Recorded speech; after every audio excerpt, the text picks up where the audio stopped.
Bom, boa noite a todos. Meu nome é Marcelo Barbosa, da Nova Capital.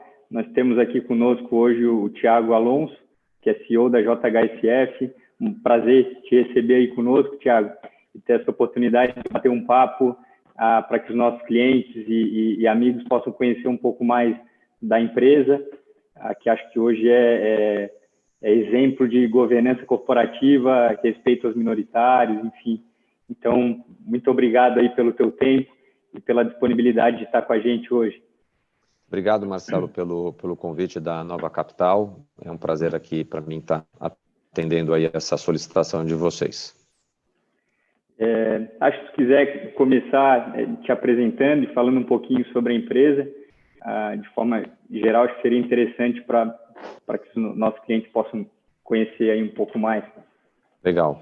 A JHSF é uma empresa que tem 48 anos, ela atua no segmento de alta renda, através de 4 unidades de negócios, uma de incorporação imobiliária, a outra que é varejo, shopping center e a parte digital, a terceira área nossa de atuação é hospitalidade e gastronomia, é uma unidade que a gente tem a operação Fasano junto com o Rogério Fasano, e a quarta unidade é o aeroporto executivo, que foi inaugurado no final do ano passado, que é o São Paulo Catarina Aeroporto Executivo, que fica a meia hora aqui da cidade de São Paulo.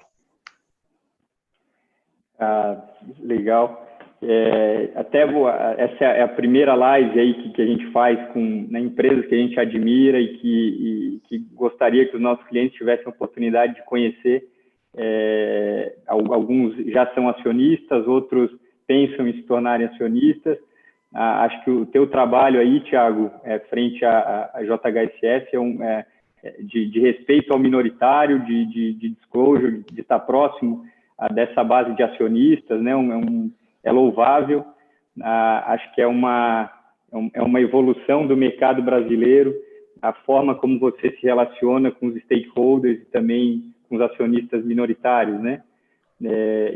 A pergunta aqui seria em função desse crescimento que a gente observou na base de acionistas da JHSF ao longo dos últimos 12 meses. Se você pudesse falar um pouquinho desses números e desse avanço, acho que é um negócio bem interessante, né? Se eu fosse tentar sumarizar em grandes números, aqui eu não vou me prender muito à precisão, mas início de 2019 a gente já ter perto de 3 mil acionistas, terminou o ano de 19 perto de 30 mil e hoje tem perto de 120 mil acionistas. Essa é um pouco da evolução que aconteceu aqui na nossa base de acionistas. Nesses 2 últimos anos, tanto em 19 quanto em 20, a companhia também promoveu 2 operações de oferta de ações, então também trouxe mais ações para o mercado, aumentou consideravelmente aí a liquidez das ações, e acho que isso acabou também ajudando novos investidores que analisaram a empresa, estudaram e entenderam que o que a gente está fazendo aqui é coerente com a estratégia de investimento que eles têm. Legal, legal. A gente acabou de ter a divulgação aí do resultado do segundo trimestre, né? Acho que o resultado surpreendeu muitas pessoas aí do mercado que esperavam um impacto maior nos números por conta da pandemia e de tudo que a gente viveu desde março. E aí, se você pudesse comentar um pouquinho também o resultado, o crescimento expressivo em algumas linhas de negócio e como é que foi aí dentro da empresa esse período, né, desde março aí. Acho que o período, do ponto de vista psicológico, é um período, acho que tenso para todo mundo, né? É uma situação que poucas pessoas, se é que alguém tem o controle da situação, então existe uma preocupação maior aí com todo mundo no que diz respeito a se resguardar do ponto de vista de saúde. Essa preocupação nós tivemos com os nossos clientes, com os nossos colaboradores, com os nossos parceiros de negócio, e acho que a gente acabou adotando aí, como a grande maioria das empresas, um híbrido do home office com o trabalho presencial, medidas de proteção, distanciamento. Então, eu acho que, não sei se nessa altura do campeonato a gente tem muita novidade para contar, mas seguiu um pouco aí, um pouco não, seguiu bastante das recomendações das autoridades no que diz respeito aos itens de saúde. Quanto ao resultado, eu contextualizei um pouquinho antes que a JHSF tem 4 áreas de atuação. E a gente tem uma história diferente para cada uma dessas 4 áreas. 2 que foram muito impactadas, uma que é um negócio muito novo para a gente, então a gente também está aprendendo a dinâmica dele, que é a parte do aeroporto.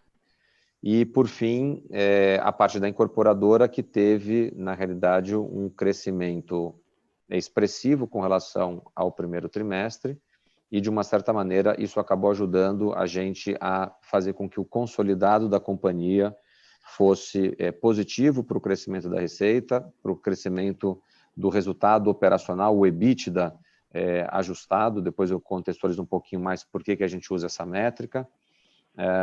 Também para o lucro líquido e para um lucro líquido que a gente ajuda aí vocês a ajustarem em função da mesma característica que tem lá para o EBITDA. Então, qual foi o cenário que nós vivenciamos que serve nesse aspecto igual para shopping, restaurantes e hotéis? Final do primeiro trimestre, começa aquele processo dos governadores a emitirem decretos, orientando o fechamento dessas atividades, e o segundo trimestre, praticamente todo ele se arrasta com as atividades num nível muito, muito, muito, muito baixo. A partir do mês de junho, ou seja, já no finalzinho do trimestre, e eu vou falar mais aqui de São Paulo, que é onde a gente tem a maior parte das nossas operações, o estado de São Paulo, eu não sei o quanto vocês estão acompanhando, mas ele criou cores para as regiões, e de acordo com cada uma das cores, existem regras de horas de funcionamento, densidade de pessoas e por aí vai.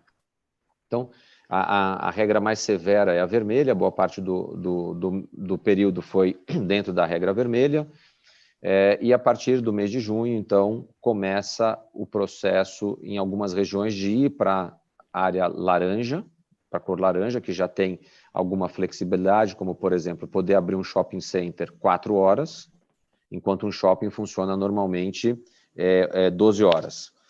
Porém, o shopping não podia ter operação de alimentação. Então, o restaurante do shopping não podia abrir.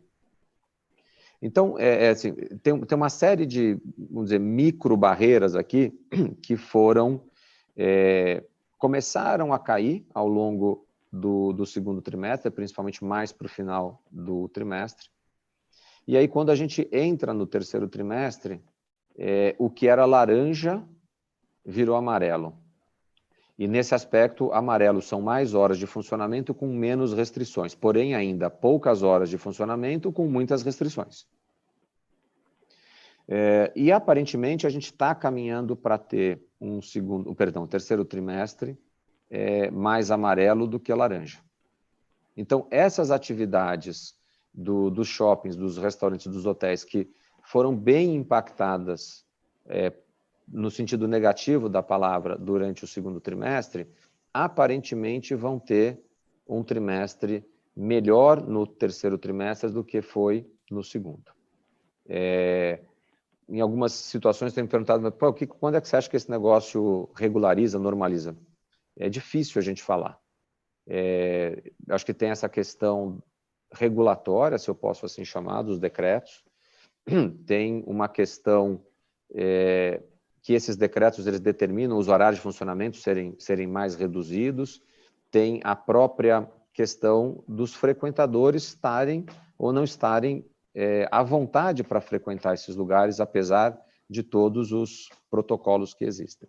Então, dito isso, difícil a gente prever quando acaba, mas a gente consegue ver como é que as coisas estão progredindo, né? Então, com isso, a gente espera, ao final do trimestre, ter um pouco de melhora dos resultados com relação ao que foi o segundo trimestre para essas 2 unidades. Na área de shopping centers, nós perdemos 75% praticamente da receita e quase 80% do EBITDA. Mas ainda assim, nós conseguimos trabalhar num cenário de geração positiva de caixa para a companhia. Nos hotéis, nos restaurantes, foi 90% praticamente de perda de receita. O nosso lucro líquido, lucro bruto ficou negativo e o nosso resultado operacional EBITDA ficou negativo. Olhando, vamos dizer, para os outros negócios, agora falar um pouquinho do aeroporto e da incorporadora. O aeroporto é um ativo ainda muito novo para a gente. Nós inauguramos dia 16 de dezembro, vamos esquecer o mês de dezembro, vamos começar a contar a partir de janeiro. Então, janeiro, fevereiro, estava lá começando a trabalhar, em março vem a pandemia, em abril a gente chega na capacidade total de hangaragem daquilo que tinha sido construído até então. Já atingiu o break-even no segundo tri, né? Perfeito, nós atingimos o break-even dessa operação agora durante o segundo trimestre e olhando para frente, a gente também não está esperando muita variação lá não, porque a receita do aeroporto ela é composta por 3 negócios, a hangaragem, as tarifas aeroportuárias e a parte de combustível. Tarifa aeroportuária e combustível depende muito da quantidade de voos. Como não está variando tanto assim a quantidade de voos, a gente tem que olhar mais para ver o que está acontecendo na receita de hangaragem. E aí, como a gente está na capacidade, não tem muito mais como crescer nesse curto prazo. Então, estão em construção 3 novos hangares que devem ficar prontos para o 4º trimestre. Então, a partir dali, a gente pode ver uma evolução melhor aí da questão da receita de hangaragem, porque a gente passa a ter mais disponibilidade. A incorporadora, ela parece que viveu a contramão disso tudo. Ela teve um crescimento bastante expressivo da receita bruta, do lucro bruto, do lucro operacional, e muito disso a gente atribui a fatores que a gente nunca vai saber o quanto distribuir entre taxa de juros muito baixa. A gente precisa lembrar que durante esse período da pandemia, as taxas que no Brasil já vinham numa curva declinante declinaram ainda mais, e o setor imobiliário é um setor muito sensível à taxa de juros. Mudanças de comportamento que podem ser pontuais ou mais longevas, então se fala muito na segunda casa virar a primeira casa, e a gente tem um projeto que é a Fazenda Boa Vista, que ele é bem esse tipo de produto, e foi lá, na verdade, que a gente viu muito desse crescimento que eu relatei acontecer. Então, é um pouco de conjuntura, é esse macro do Brasil dos últimos 3 anos, reduzindo taxa de juros, uma questão pontual da Covid, mas eu ainda não consigo dizer se isso é por conta da Covid ou se é por conta de transformações culturais que nós estamos passando e que algumas outras coisas vão ser aceitas, quando elas não eram aceitas no passado. Eu acho que dificilmente a gente faria essa reunião por live, como a gente está fazendo hoje. E acho que tiveram 2 linhas de negócio que foram transformadas, o nível de transformação acabou acontecendo num ritmo mais acelerado, que o CJ Fashion e também os deliveries, né, da rede de restaurantes Fazano, que foi um negócio implementado por conta, né, enfim, que cresceu muito, né, durante a pandemia aí, e foram surpresas positivas aí no resultado do segundo trimestre também, né? Se você pudesse falar um pouquinho. Assim, como companhia, a gente está num processo de transformação digital já há alguns anos. Então, esses aplicativos, não é que a gente fez durante a pandemia. Alguns já estavam prontos, outros nós fizemos por conta da pandemia e outros ficaram prontos imediatamente antes da pandemia. Então, acho que o único que a gente pode dizer aqui é que ele foi lançado durante a pandemia, porque a gente teve um aprendizado já durante a pandemia, que foi o CJ Food. Para simplificar, é um aplicativo que recebe pedido só para restaurantes de gastronomia e leva essa comida até a casa do cliente. E montar o CJ Food, ele veio do nosso aprendizado com o Delivery Fasano, que é uma ferramenta que teve que aprender a, por exemplo, embalagens diferentes, forma de transporte, porque uma coisa é transportar pizza ou hambúrguer, outra coisa é transportar pratos mais elaborados, né? Pratos montados, esse tipo de coisa. Então, tem aí o lançamento do CJ Food. E, no fundo, assim, a nossa estratégia digital ela tem uma lógica que é de agregar conveniência para o nosso cliente. Então, se o nosso cliente quer ir fisicamente a um restaurante, a um shopping, tá ótimo. A gente vai estar lá para recebê-lo. Agora, se ele quiser receber na casa dele essa mesma alimentação, hoje a gente tem condição de fazer isso. Então, a gente está agregando um serviço a esse cliente e, com isso, entende que está fazendo um melhor trabalho para aquele cliente. Tá? Então, a lógica do nosso digital ela é essa que eu acabei de trazer para vocês. Então, a gente, como empresa, fala muito de trabalhar para o cliente. A gente, de fato, tem uma cultura centrada no cliente. Então, não é que a gente tem uma atividade de incorporadora. O nosso negócio de incorporação é voltado a construir soluções de moradia para o nosso cliente. A parte de shoppings, do retail e do digital é entregar conveniência sobre consumo e experiência para aquele cliente. Hotel e restaurante são os momentos de descontração, de lazer, de aproveitamento. O aeroporto está mais ligado à viagem. Então, se a gente pensar em empresa assim, a gente é uma empresa que ajuda a entregar uma residência diferente, em termos de conceito, uma experiência de compra também diferente, de gastronomia e hospitalidade, e passamos também a fazer isso com as viagens para passageiros de aviação executiva. Legal. Eu mencionei ali o CJ Fashion, acho que teve um crescimento considerável aí no segundo trimestre. Parte disso pode ter sido impulsionada, pode não, né? Acho que foi impulsionada pela pandemia, enfim, um negócio que acabou expandindo num ritmo bem acelerado, né? Comparando ao mesmo trimestre do ano anterior, enfim. E aí acho que uma dúvida que fica é com relação, né, se fala muito no novo normal e no que vem pela frente, pós-pandemia, e aí, enfim, acho que é muito mais aqui a tua opinião sobre como, o que vocês esperam, né, com relação a essa mudança de comportamento do consumidor e se ela realmente, se veio para ficar ou se eventualmente volta ao que era, né?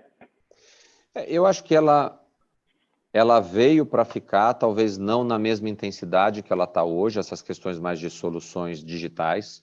Elas estão servindo quando você não tem alternativa. Mas eu acho que tem coisas que a gente vai querer ter o método chamado tradicional também.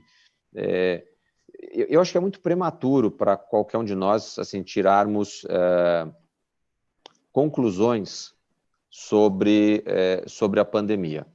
Que terão alterações, assim, eu não tenho dúvida. Eu só acho que tem algumas que não são tão radicais quanto outras serão, né? Então, enquanto a gente não tirar as restrições das pessoas pelo medo de se contaminar ou pela orientação, seja lá por qualquer razão que for, a gente não vai ver o ser humano de hoje podendo reagir ou agir como ele reagia antes da própria pandemia, né? A gente tem visto aí algumas cidades na Europa, o pessoal na rua fazendo festa. Eu não sei se é isso que a gente estava esperando, não, mas é o que está acontecendo, né? Então, não sei, eu procuro ter um pouco mais de cautela nesses momentos e esperar um pouco mais para a gente entender para onde vai. Digitalização é uma coisa que a gente não tem muita dúvida, é só qual vai ser a intensidade final disso. Assim, receber alimento em casa é legal? Mas, pô, tem um dia que você não tem ninguém para te ajudar ou não está com vontade de trabalhar na cozinha. Tem N fatores. Então, você vai para o restaurante. É que hoje você não pode ir para o restaurante. Então, é normal pedir todo dia pelo aplicativo, né? E acho que tem um projeto novo aí, né, em parceria com a XP, que é a construção da Vila XP, né? Acho que isso também acabou sendo impulsionado por conta da pandemia, essa transição, né, da Faria Lima, de sair do centro financeiro de São Paulo para ir para São Roque. Se você pudesse falar um pouquinho dessa parceria e, enfim, de como surgiu e a expectativa de vocês. Eu posso falar pouco da Vila XP, porque a Vila XP é muito mais um projeto da XP do que um projeto idealizado por nós, embora a gente tenha aí um memorando de entendimentos para a implantação da Vila XP numa área que a gente chama de Parque Catarina, que é da JHSF.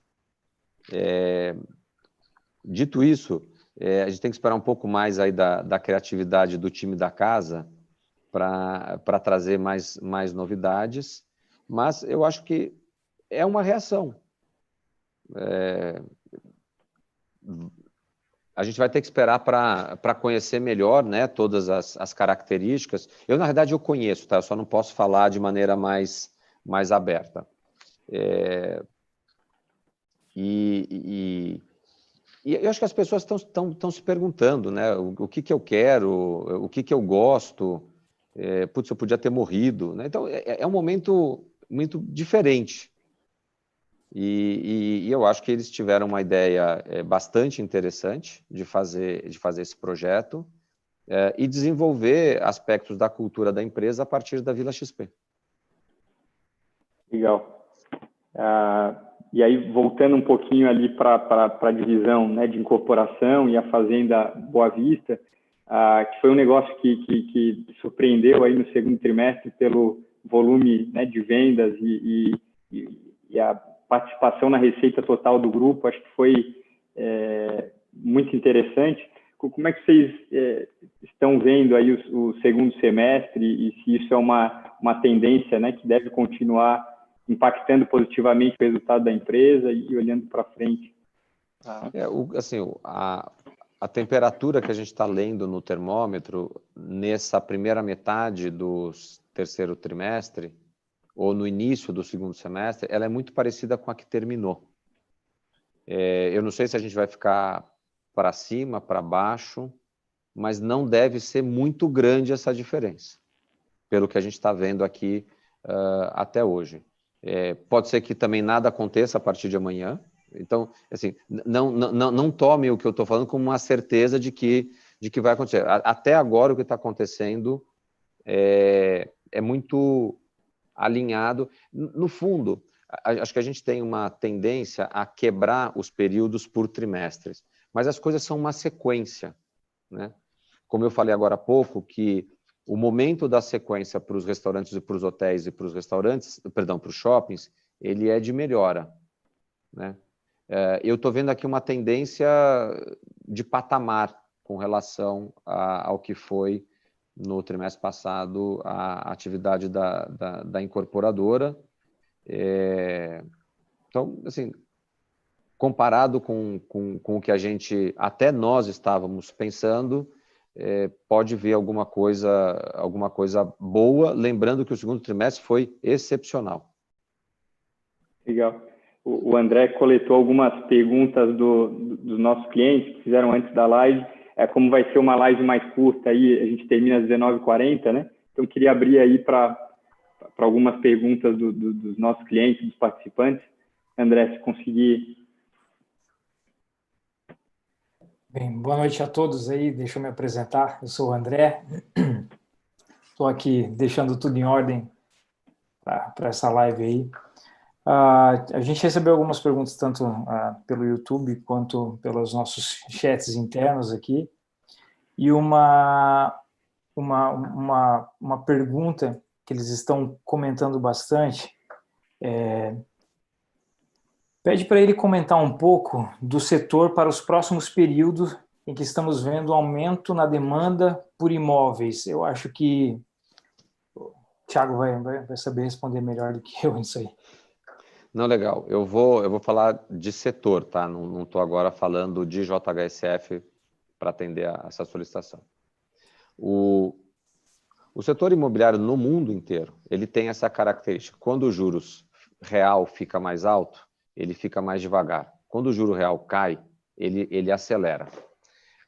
Se a gente parar para dar uma olhada no que aconteceu em alguns mercados desenvolvidos logo depois da crise de 2008, então Europa, Estados Unidos, a gente vai perceber que, do ponto de vista macroeconômico, essas regiões, ou esses países, trabalharam com taxas de juros baixas. E o que a gente percebeu como consequência disso? Cresceu os índices de bolsa batendo recorde antes da pandemia, o valor dos imóveis também subindo e batendo recorde antes da pandemia. E, no fundo, aqui tem uma mensagem para a gente entender esse contexto que eu estou falando do mercado imobiliário, mas também trazer para as nossas finanças pessoais. Eu não sou analista, então eu vou falar assim, como eu penso para mim mesmo, né? Se há 10 anos atrás eu tivesse pego 3 partes iguais de dinheiro num cenário de juro baixo, investido na renda fixa, em bolsa ou em ativo real, hoje uma certeza eu tenho, que aquele dinheiro da renda fixa, ele não compra a mesma cesta de ações, ele não compra os mesmos ativos reais. Então, eu acho que essa é a reflexão que a gente tem que fazer. Eu entendo que vocês são um escritório de agentes autônomos, a gente tem que estar pensando no curto, médio e no longo prazo, aonde é o melhor lugar para colocar o seu recurso. Então, eu sempre fui uma pessoa mais de renda fixa. Eu costumo dizer com os amigos, eu sou da geração renda fixa.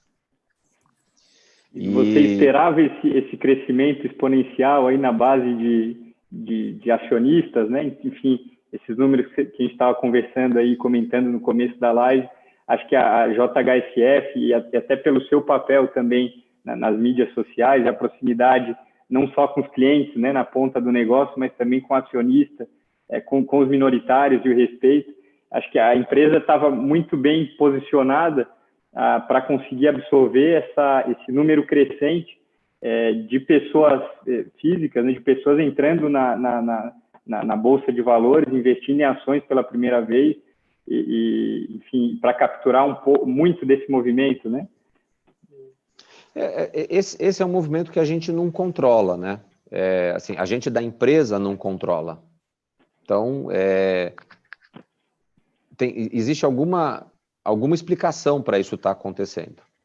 Eu, de fato, sou uma pessoa disponível, eu tenho algumas atribuições na empresa, uma delas, inclusive, é de ser o diretor de relação com investidores. Então, tem um time que trabalha comigo, me ajudando a empresa a fazer esse relacionamento.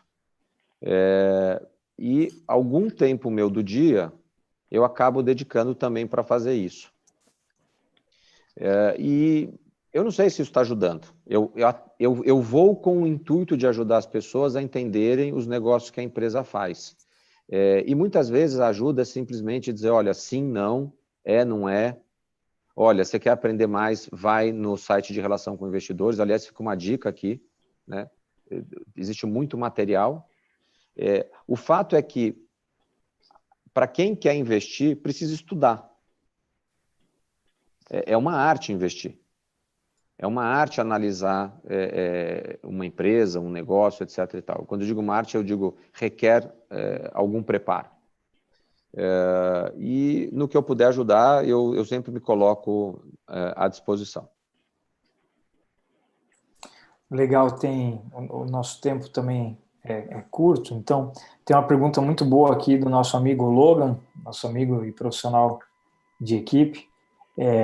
Qual é a avaliação qualitativa, Thiago, que você faz desse crescimento da base de acionista comparativamente com o aumento de CPFs na Bolsa e a percepção dessa base na geração de valor da empresa? Nossa, a pergunta complexa essa. Eu vou até pedir para você repetir, porque, vamos lá, eu vou insistir um pouco no caminho. A empresa, ela não escolhe quem vai investir na empresa. Se é o investidor pessoa física, se é o investidor institucional. Faz alguns dias que eu não olho assim, com bastante atenção essa métrica, mas a última vez que eu olhei, a gente era bem equilibrado, era um terço, um terço, um terço.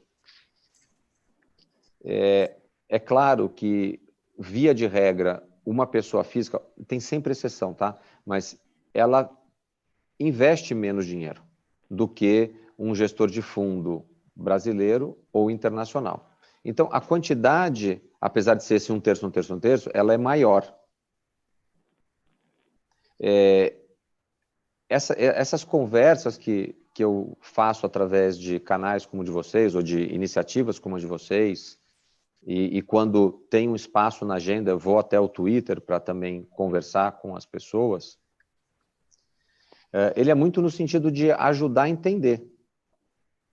E eu acho que uma coisa importante que todo investidor tem para fazer é ter o seu próprio entendimento se aquilo é bom ou não é bom para ele. Porque o que é bom para mim pode não ser bom para o André, mas também pode ser bom para o Marcelo. Então, o André tem uma estratégia, o Marcelo tem uma estratégia que pode ser, em algum pedaço, parecida com a minha. Isso não é fácil fazer. E essa quebra, né, de um terço, há 12 meses atrás, era essa mesma distribuição, ou isso mudou ao longo do tempo, né? Isso ficou mais... Assim, há um ano atrás, acho que a gente tinha menos estrangeiro e mais investidor institucional brasileiro e menos pessoa física. Eu acho que esse processo que a gente acabou fazendo de trazer mais ações ao mercado com 2 novas emissões e uma subida na liquidez média diária, esse processo acabou abrindo espaço em novos gestores profissionais e talvez esse processo de vinda de muitas pessoas físicas à Bolsa também tenha sido um fator que fez trazer mais pessoas físicas, né, para investirem na JHSF. É difícil, assim, tem umas situações que, de novo, elas não são do absoluto controle nosso. Ah, não, eu quero agora que venha o estrangeiro. Por mais que eu queira, ele tem que querer também, né? E por mais que eu queira, a estratégia dele tem que fazer sentido com relação à estratégia que nós estamos fazendo. Então, talvez até, André, eu sei que a gente está apertado aí de tempo, deixa eu só sumarizar o que é a estratégia, sem entrar no detalhe de cada negócio, mas mais para explicar a lógica para vocês do que nós estamos fazendo, tá? E a lógica que eu vou montar é uma lógica de fluxo de caixa. Então, o fluxo de caixa operacional. O nosso projeto é para crescer o fluxo de caixa operacional da empresa por novos lançamentos na parte de incorporação,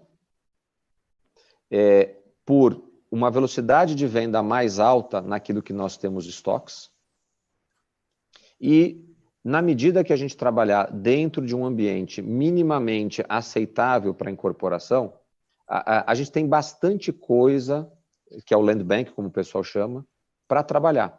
Então, assim, o nosso land bank, na curva que a gente projeta, ele deve durar uns 15 anos. Então, assim, a gente tem muito land bank. Não quer dizer que a gente vai produzir todo o land bank de hoje para amanhã. Não é a lógica com que a gente trabalha. A parte de shopping, varejo e digital, a nossa estratégia para crescer a geração operacional de caixa é aumentar a quantidade de shoppings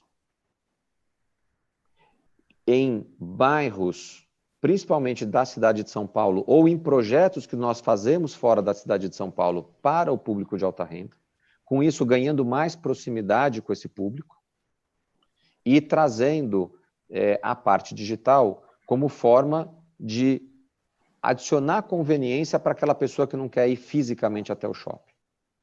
E a parte do varejo trazendo um conteúdo diferenciado. Então, as lojas que tem nos nossos shoppings, várias não terão nos shoppings concorrentes aos nossos. Se a gente tem boas lojas, eu deveria atrair melhor o fluxo para vir ao meu shopping. Depois eu vou falar sobre os investimentos em shopping para fazer isso acontecer, mas vamos falar disso no fluxo de caixa de investimento. O projeto do aeroporto o aeroporto acabou de nascer, então a gente tem um projeto aí de adicionar mais hangares, de uma certa maneira segue a mesma lógica do que nós falamos instantes atrás dos shoppings, ou seja, de crescer, vamos dizer, a parte, vou chamar civil, se eu posso colocar dessa forma. E na parte dos restaurantes e hotéis, o nosso plano é um plano de abrir 2 restaurantes por ano, a gente tem cerca de 30 restaurantes hoje, quer chegar em 40 daqui a 5 anos. E, ao mesmo tempo, a abertura de novos hotéis. Tanto os hotéis quanto os restaurantes, a gente trabalha num modelo que a nossa operação acontece na casa de alguém, ou seja, a gente chama do asset light. Então, é um negócio que não demanda investimento. Então, se esse plano de lançar mais e vender mais rápido o estoque, e que o item juros é sensível aqui, se o nosso plano de expandir a presença física com o digital, com o varejo, funcionar, a gente está crescendo a nossa geração operacional de caixa. Só que para a gente crescer algumas dessas gerações operacionais, principalmente shopping e o aeroporto, precisa fazer investimento de capital, o CAPEX, que é o fluxo de caixa de investimento.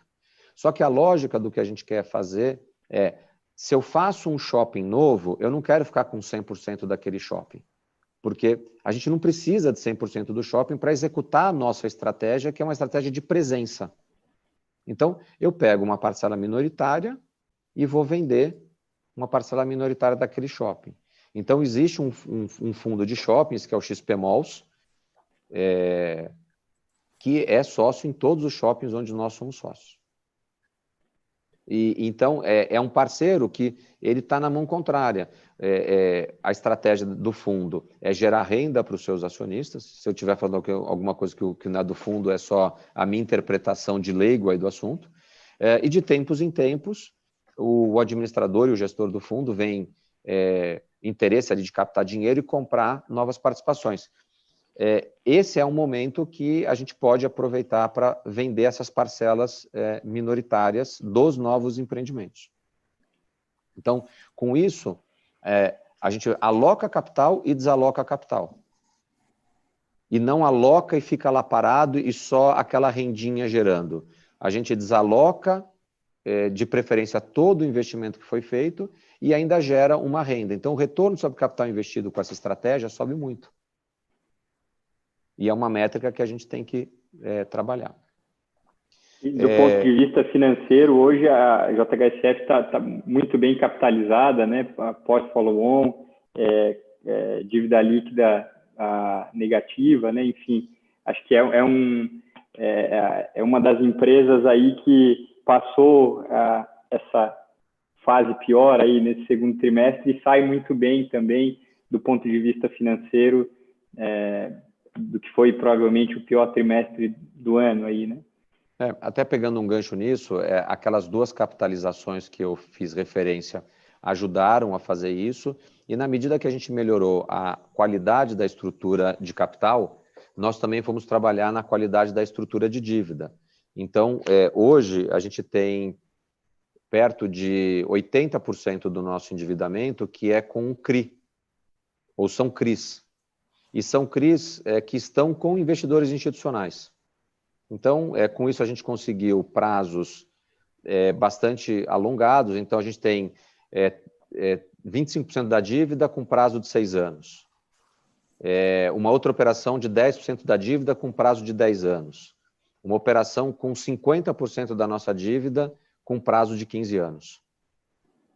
Então, essa construção também de ter um fluxo de amortização do principal mais suave, ele vai fazer com que a gente tenha que comprometer todos os anos pouco dinheiro daquela geração operacional, que se a nossa estratégia do CAPEX funcionar, não devemos gastar muito dinheiro aqui no CAPEX.